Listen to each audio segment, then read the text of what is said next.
राजस्थान में पारा 45 के पार, ऊपर से बिजली कटौती की मार।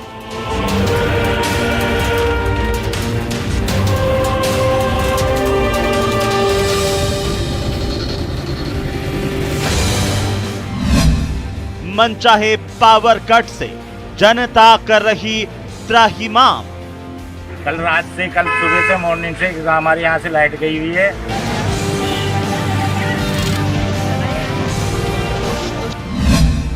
सप्लाई और डिमांड में आया 5 करोड़ यूनिट बिजली का गैप।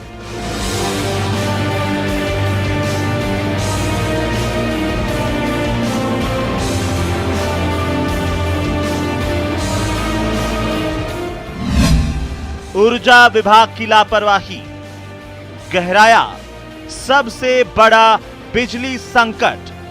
कोयले की कमी की वजह से बिजली का जो हमारा उत्पादन है वो प्रभावित हुआ है और हम बार बार मांग कर रहे हैं भारत सरकार से कि जल्दी से जल्दी कोयला आवंटन किया जाए।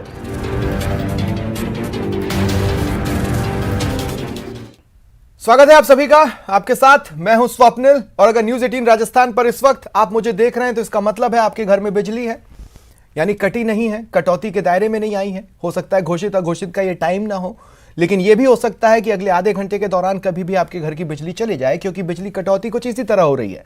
क्या प्रदेश की बिजली कटौती के लिए सिर्फ कोयला संकट ही जिम्मेदार है? अगर कोयला संकट ही जिम्मेदार है तो इस संकट से निपटने के लिए पहले से इंतजाम क्यों नहीं किए गए? यही सवाल प्रदेश की जनता भी पूछ रही है, यही बात विपक्ष भी सरकार से जानना चाहता है। लेकिन सरकार का तर्क है कि बिजली संकट सिर्फ राजस्थान का नहीं है। बड़ी बहस में पावर संकट पर ऊर्जा मंत्री से भी कोशिश हम करेंगे इस दौरान बात करने की।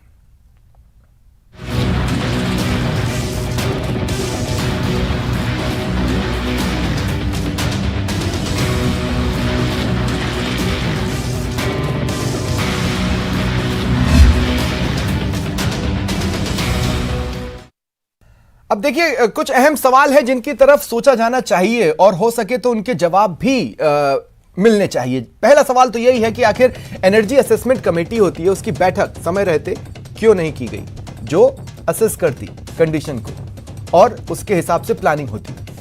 अब सवाल यह भी है कि गर्मी में जो बिजली क्राइसिस है उसके लिए कोई कंटिजेंसी प्लान क्यों नहीं तैयार था? क्या यह बात समझना मुश्किल थी? और यह महज राजस्थान की बात नहीं है, यह पूरे हिंदुस्तान की बात है। गर्मी बढ़ेगी और ऐसे में बिजली की खपत बढ़ेगी, बिजली का डिमांड बढ़ेगा। ऐसे में क्राइसिस के लिए कोई कंटिजेंसी प्लान ना सेंट्रल लेवल पर ना स्टेट के लेवल पर नजर आ रहा है। अब जो एक और अहम सवाल है वो ये है कि महंगी बिजली खरीद के बावजूद भी, जैसा कि दावा किया जा रहा है बिजली हम खरीद रहे हैं पर महंगी पड़ रही है, इसके बावजूद भी सप्लाई क्यों नहीं हो रही? और मेरे साथ जो गेस्ट पैनल जुड़ रहा है आपको इंट्रोड्यूस करवा देता हूं। बीजेपी नेता राखी राठौड़ जी मेरे साथ हैं और आर तिवारी जी कांग्रेस नेता हैं, मेरे साथ जुड़ रहे हैं। आप दोनों का स्वागत करता हूं मैं न्यूज 18 राजस्थान पर। आर तिवारी जी, क्या प्रदेश सरकार सिर्फ ये कहकर अपना पल्ला झाड़ सकती है कि सेंटर से कोयला नहीं मिला?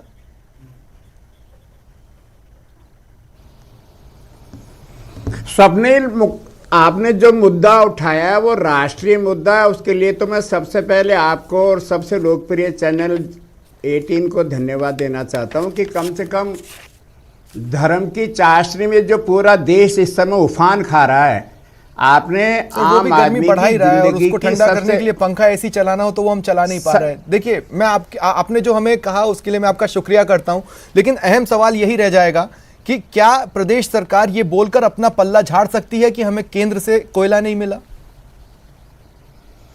सवाल कोयले की कमी तो है ही है, सवाल है रेल की ढुलाई का मंत्री भी भारत सरकार का होता है, निगरानी रखने वाला ऊर्जा मंत्री भी इन्हीं का होता है, ठीक है, कोयला मंत्री भी इन्हीं का होता है। लेकिन जब देश के करोड़ों करोड़ों लोगों को आप धर्म की चाशनी में हिंदू और मुसलमान कब्रिस्तान और शमशान में बांट देते हो तो लोगों को लगता है कि धर्म का चल रहा है इस समय रथ बेतहाशा दौड़ रहा है। आम आदमी से संबंधित मुद्दों को कोई टीवी चैनल नहीं उठाता है, इसलिए मैं कह रहा हूं सबसे पहले मैं आपको बधाई देना चाहता हूं। इतना विकराल रूप आ जाएगा। देखिए, कांग्रेस के जो लीडर्स हैं, सवाल है कि उनको तो आपने समय से अभी पहले कहा पता कि होता है कि डिमांड कौन सी और मुसीबत सप्लाई आने में वाली है, तो इस बार नहीं पता थी क्या? स्वप्निल, मार्च के महीने में से ही गर्मी का जो प्रकोप हुआ है वो अप्रैल में जाते जाते 47 डिग्री गया, राजस्थान में 48 डिग्री आ गया। जो अप्रैल के अंदर नहीं आता था, मई के पहले वीक में जो पारा चढ़ता था वो अप्रैल के पहले वीक से चलने लग गया। ठीक है। और फिर दुर्भाग्य से देश के तीनों जो केंद्रीय मंत्री हैं उनमें तालमेल नहीं है। न अच्छा। कोयला मंत्री रेल मंत्री से बात कर रहे हैं, न रेल मंत्री ऊर्जा मंत्री आरती से तिवारी बात जी, कर रहे हैं। मेरी बात समझिए, मैं क्या राजस्थान तो पूछना चाह रहा हूं, इस बात को समझिएगा। मेरे साथ पूर्व आईएएस जगरूप सिंह यादव भी जुड़ चुके हैं। जगरूप सिंह जी, मैं आपका स्वागत करता हूं न्यूज 18 राजस्थान पर। आर तिवारी जी, मेरा सवाल ध्यान से सुनिएगा। आपके जो लीडर्स हैं ना, वो समय से पहले बहुत सी चीजों को भांप लेते हैं, चाहे वो कोरोना रहा हो या फिर रुपए की गिरती कीमत रहा हो। तो बिजली का भी तो उन्होंने भापा होगा, आपने कोई तो कंटिजेंसी प्लान बनाई होगी ना, कुछ तो बनाया होगा। ये पूरे देश, कोरोना के मामले में भी पूरे देश ने देखा केंद्र नेतृत्व किस प्रकार असफल हुआ। ठीक है। और देश के अंदर तीनों विभागों में तालमेल नहीं है। इसकी सीधी जिम्मेदारी देश के प्रधानमंत्री नरेंद्र मोदी जी की। वो विदेश यात्राओं पे जा रहे हैं, वो धार्मिक यात्राओं पे जा रहे हैं, वो विदेश के नेताओं का स्वागत सत्कार में लगे हुए हैं, लेकिन देश के 1 अरब 40 करोड़ लोगों के लिए पानी, अच्छा, बिजली जो मूलभूत आवश्यकता है उसके ऊपर कोई उन्होंने प्लान ही नहीं बनाया। एक सवाल और ले लें। 2 मई को पावर मिनिस्टर ने सभी राज्यों को और निजी सेक्टर्स को कहा कि कोयला इंपोर्ट करने का ये टारगेट है, पूरा कर लो। 2 जून तक का, उन्होंने जून के अंत तक का समय भी दिया। कितना कदम आगे बढ़े अब 2 मई से अब तक? चलिए, यहां से तो आप थे ना, इसी को बता दीजिए। सरकार प्रयास कर रही है, जब टेंडर जारी होंगे वो भी तो देखना पड़ेगा हमको कौन से देश से हमको सस्ता मिल सकता है। बाजार में हमको टेंडर भरना पड़ता है, पैसे का रकम का इंतजाम करना पड़ता है। फिर भी राजस्थान, उत्तर प्रदेश, मध्य प्रदेश, बिहार, झारखंड, ठीक है, जम्मू कश्मीर, पंजाब, दिल्ली के मुकाबले यहां पर इतना पावर कट नहीं है। हमने हमारी फैक्ट्रियों का आधा पावर कट करके आम आदमी को हमने सहूलियत देने की कोशिश की है। आर तिवारी जी, जितना कांग्रेस की, अशोक गहलोत की, जननायक की सरकार मैं कर रही है। आगे आता हूं आपके पास, भारतीय जनता पार्टी, मैं आगे आऊंगा आपके पास और भी सवाल लेकर आऊंगा।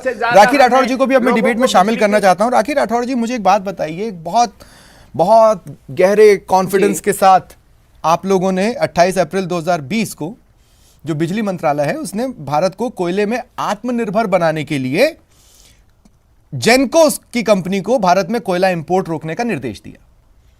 आज कहां है वो आत्मनिर्भर कोयले वाला भारत?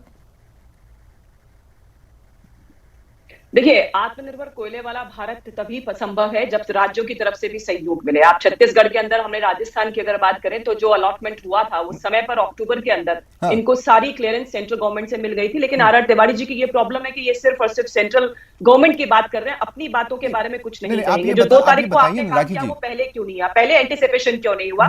अब राजस्थान के अंदर जो छत्तीसगढ़ पहले एंटीसिपेशन सेंटर को भी तो नहीं हुआ, अगर मिलना है दोनों राज्यों के अंदर। देखिए, सेंटर की तरफ से, देखिए अभी ये लगातार बात कर रहे थे, लेकिन मैं ये जब 2 मई को आपने राज्यों को बोला कि कोयला इंपोर्ट करने का ये टारगेट है, तो वो पहले भी बोला जा सकता था। एंटीसिपेट तो आप भी नहीं कर पाए। लेकिन अभी भी राज्य की तरफ से जो अनुबंध हुआ है सेंट्रल गवर्नमेंट के साथ में, उतना कोयला लगातार यहाँ पर मिल रहा है। जो आज बिजली हम यूज कर रहे हैं, जिसकी वजह से हम बात कर पा रहे हैं, वो वही है जो कि सेंट्रल गवर्नमेंट से आई। मैं तो पूछना चाहती हूँ कि स्टेट गवर्नमेंट का क्या सहयोग रहा? देखिए स्वप्निल जी, जब फरवरी के अंदर राज्यपाल महोदय विधानसभा में बोल रहे थे, उन्होंने कहा कि हम लोग 23,000 मेगावाट से ऊपर प्रोडक्शन पर डे कर रहे हैं, जबकि हमारा मैक्सिमम कंजम्पशन जो है वो 13,000 मेगावाट तक की है। हम राजस्थान सरप्लस बिजली बना रहे हैं। फरवरी के अंदर अगर ये स्थिति थी तो ऐसा क्यों हो गया कि अप्रैल आते आते हमें कटौती करनी पड़ी? क्यों हम एंटीसिपेट नहीं कर पाए? क्यों नहीं एक सवाल और लेंगे आप, बचत कर पाए? एक सवाल और है। आपके हिसाब से मैंने इस तर्क को पूरी तरह स्वीकार कर लिया कि इसमें राज्य की गलती है। जो लोड शेडिंग राजस्थान में हो रही है, जो बिजली की कमी है, उसमें राज्य की गलती है। तो फिर राज्य की गलती गुजरात में भी होगी, यूपी में भी होगी, बिहार में भी होगी, एमपी में भी होगी, जहां जहां लोड शेडिंग हो रही है राज्य की गलती होगी जी। सेंटर पार्क साफ है। देखिए सेंटर की तरफ से मैं तो तिवारी जी से पूछना चाह रही हूँ ना, बता दें कि क्या अनुबंध था, उस हिसाब से कितना यहाँ पर रैक्स और कितनी यहाँ पर कितने किलो तक राखी बीच में स्वप्निल जी बीच में बोलेंगे। आर तिवारी जी, झूठी बोलना है तो अरे वो गुजरात, मैं कोशिश मैं कर रहा हूँ ना जवाब देने की कोशिश। आर तिवारी जी, मैं कर रहा हूँ कोशिश, आप मेरा साथ दे। मैं पूछ रहा हूँ और मैं उनको सवाल पे ले आऊंगा। तो ज्यादा अच्छा रहेगा। राखी जी, चलिए मुझसे ही बात कीजिए। बोलना है आपको, बाद में बोलने नहीं राखी जी सुनिए ना, मेरा सवाल सिंपल है। अगर स्टेट गवर्नमेंट जिम्मेदार है तो फिर गुजरात की स्टेट गवर्नमेंट भी जिम्मेदार है, उत्तराखंड की भी जिम्मेदार है, यूपी की भी जिम्मेदार है, बिहार की भी जिम्मेदार है, एमपी की भी जिम्मेदार है। देखिए स्वप्निल जी, जब अपन राजस्थान की बात कर रहे हैं तो राजस्थान के अंदर जो सेंट्रल गवर्नमेंट से इनका अनुबंध हुआ वो पूरा का पूरा यहाँ पर सप्लाई हुआ। और राजस्थान इन सभी स्टेट से डिफरेंट है। यहाँ पे 365 दिन के अंदर 340 दिन सनी डेज हुआ करते हैं। सोलर एनर्जी में हमने क्या किया, क्या पॉलिसी बनाई, हमने सब्सिडी क्यों रोक दी, नहीं, हमने सेंटर ने लोगों कोशिश को की ना इसलिए सोलर एनर्जी मोटिवेट को क्यों नहीं हार्नेस किया। आप करने देखते की। हैं सेंटर ने कोशिश की लेकिन वो कागजों के बाहर तो सेंटर भी नहीं बिल्कुल, पहुंचा कुसुम पाया, योजना सर, है ना? कागजों के बाहर कुसुम कहां पहुंचा योजना है? राजस्थान सरकार कौन सी सेंट्रल गवर्नमेंट की, सर कुसुम योजना राजस्थान के अंदर आई, लेकिन ठीक है। कौन सी योजना सेंट्रल गवर्नमेंट की ये लोग ढंग से चलाते ठीक है। हैं। भ्रष्टाचार में नंबर 1 राजस्थान, ठीक है। किस तरह से ग्राउंड लेवल पे ला पाएगा, ये भी तो एक बहुत इंपॉर्टेंट चीज ठीक है। है, मैं अब जगरूप सिंह जी मैं आपके पास आ रहा हूं। जगरूप सिंह जी, बड़ी अजीब सी स्थिति है। समय समय पर चीजों को भांपने के लिए कमेटियां होती हैं और समय समय पर कमेटियां अपने अपने स्तर पर असेसमेंट करके सरकार को चेताती हैं।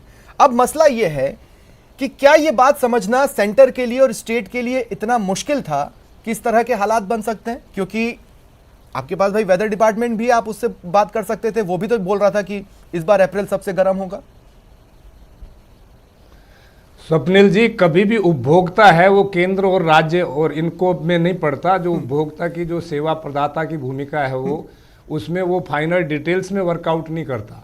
बेसिकली ये अप्रत्याशित नहीं है। हर साल ही जब मौसम की मार पड़ती है तो आप देख सकते हैं कि बिजली की आपूर्ति हर गर्मी के मौसम में बढ़ जाती है क्योंकि मांग बढ़ जाती है। तो होना तो ये चाहिए स्वप्निल जी कि भाई एक ये कंटिंजेंसी प्लान केंद्र के पास भी हो, राज्य के पास भी हो, विभाग के पास भी हो, उसमें भी एक समय के वक्फे के अनुसार कंटिंजेंसी प्लान हो जिसमें बहुत दूरदर्शी कदम उठाने से, जैसे कि अभी राखी जी को शायद मालूम नहीं है कि सोलर एनर्जी में राजस्थान अभी भारत में नंबर 1 पे है और इसकी उपलब्धि दूसरे स्टेट की तुलना में कहीं अधिक है। पर ये धीरे धीरे जैसे हमारे अंतरराष्ट्रीय कन्वेंशन है उनके तहत भी ये हुआ है कि हम कभी भी जो हमारी ऊर्जा की खपत है या नीड है उनको हम धीरे धीरे क्लीन एनर्जी पे ले जाएंगे। जैसे सोलर है, आपके हाइडल पावर है, हाइडल तो राजस्थान में नहीं है, नहीं, लेकिन मैं एक बात कहना चाहता हूं जगरूप जी, अगर आप मेरी बात से सहमत हो तो आप मेरी बात, अगर आप मेरी बात से सहमत होंगे तो आप जरूर बताइएगा, और नहीं है तो फिर क्यों नहीं है ये बताइएगा। क्या क्या चीजें समझना इतनी मुश्किल थी? क्योंकि अक्टूबर नवंबर में ही हम बिजली संकट के एक ऐसे दौर में थे जहां पर बहुत विकराल लग रहा था, किसी तरह से वहां पर हालात कंट्रोल में आए और ऊपर से उस वक्त गर्मी नहीं थी। तो अक्टूबर की बात से ही अगर हम सीख ले लेते और तभी से किसी लाइन ऑफ एक्शन पर लग जाते तो मेरे ख्याल से गर्मी से ठीक ठाक स्तर पर फाइट करने की स्थिति तो बन सकती थी। जगरूप सिंह जी। बिल्कुल बिल्कुल स्वप्निल जी, मैं कहना चाह रहा हूं, यही मैं आपको कह रहा हूं, दीर्घकालीन प्लान बनो, मौसमी प्लान बने और अल्पकालीन प्लान बने, न तो केंद्र ने सोचा। आप देखिए आयात निर्यात है वो राज्य सरकार का काम नहीं है। आयात निर्यात में जैसे कोयले की कितनी आयात होगी और आयात को रोक दिया गया तो अब नेचुरली आप तात्कालिक रूप से आप मई में खोल दो और या एक अमुक महीने में खोल के कहो कि आप बुला लो। तो अंतरराष्ट्रीय जो इंपोर्ट एक्सपोर्ट है वो ऐसे नहीं होता, it takes its own time. चीजें फैसिलिटेट होने में यूक्रेन युद्ध से भी ऊर्जा की खपत के ऊपर विश्वव्यापी चक्रीय प्रभाव पड़ा। तो मैं समझता हूं कि ये एनविसेज करना चाहिए था, इसको दूरदृष्टि से देखना चाहिए था, केंद्र को भी देखना चाहिए था, राज्य को भी देखना चाहिए था। गाड़ियों की जरूरत पड़ती है, जैसा कि आर तिवारी जी कह रहे थे, तो उनको ये पता होगा कि रेलवे ने इस दिशा में भी कदम उठाए, कई ट्रेनों को रद्द किया और मालगाड़ियों का जो जर्नी है उसको बढ़ाया है। लेकिन अब आर तिवारी जी मुझे एक बात बताइए, केंद्र राजस्थान के साथ सौतेला व्यवहार कर रहा है, चलो मैं आपकी बात को मान लेता हूं, ठीक है, लेकिन क्या केंद्र गुजरात से भी सौतेला व्यवहार कर रहा है, यूपी से भी कर रहा है, मध्य प्रदेश से भी कर रहा है, बिहार से भी कर रहा है, उत्तराखंड से भी कर रहा है? ऐसा हो सकता है क्या? स्वप्निल जी, जब देश के हर इकाई को बेचने की ठान रखी केंद्र के प्रधानमंत्री जी ने, आपको याद होगा कि कोयले की सबसे बड़ी खदान आपने अडानी जी को दे दी और अडानी जी को लाभ देने के लिए आपने सरकार के जो उत्तर में कोयला खदानों का आपने कोयला का खदान बात कर रहे हैं तो भारत में हो तो रहा अडानी जी है। को आपको लाभ पहुंचाना है, इसलिए कोयले की कमी हो रही है। रिलायंस के पेट्रोल पंपों को आपको लाभ पहुंचाना है, इसलिए देश के पेट्रोल की कीमत आप बढ़ा रहे मुझे हो। ये बताइए, नहीं नहीं निजी नहीं, तो फिर एक बात सेक्टर को बताइए, लाभ देने की एक बात जो बताइए, है, एक बात अडानी बताइए, आप बहुत अंबानी को दूरदर्शी जो आप सोच लाभ लेकर आए देने हैं, का इसलिए मेरा एक घोषित सवाल आपसे ये आपने है कि वो जो फार्मूला कोयला बना है ना, रखा वो देश के जिसकी करोड़ों ओर आप लोग इशारा हैं। कर रहे हैं, वो कोयला कहां छुपा कर रखा गया है? क्या जमीन से निकालकर वापस सवाल जमीन है में ही कि भर दिया आप- गया है? कहां छुपा कर रखा होगा केंद्र मैं सरकार ये ने? नहीं कह बताइए। रहा हूं वो कोयले का उत्पादन ही कोल इंडिया ने कम कर दिया। कोल इंडिया के जो है इंपोर्ट निर्देशक, भी बैन कर रखा नहीं। आपने भारत हाँ। सरकार ने इंपोर्ट को भी आपने बंद कर दिया। भारत के तहत इंपोर्ट आप अभी खुद कह रहे थे कि आत्मनिर्भर भारत के तहत आपने इंपोर्ट करना बंद कर दिया। अरे पर आपको देश 2 की मई को खदानों दिया ना का, इंपोर्ट कर सरकारी लो। खदानों का आपने अरे 2 कोयला मई का को बोला ना उत्पादन केंद्र शुरू कर सरकार दिया। ने इंपोर्ट कर लो, तो आपने क्या किया? तो 2 वो मई खोदो, से आज पानी 10 खोदो। मई हुई है। सर जी, अंतरराष्ट्रीय बिजली बाजार में संकट टेंडर जितना जाते तेज है हैं, उसके कौन से हिसाब से देश तो के आपको साथ तुरंत में मीटिंगों हमको में लगना था और सहूलियत इंपोर्ट के मिलेगी। रास्ते खंगालने थे। कहीं से कुछ तो पता लगाया स्वप्निल होगा। जी, आग लगने पे कुआं नहीं खोदा जाता।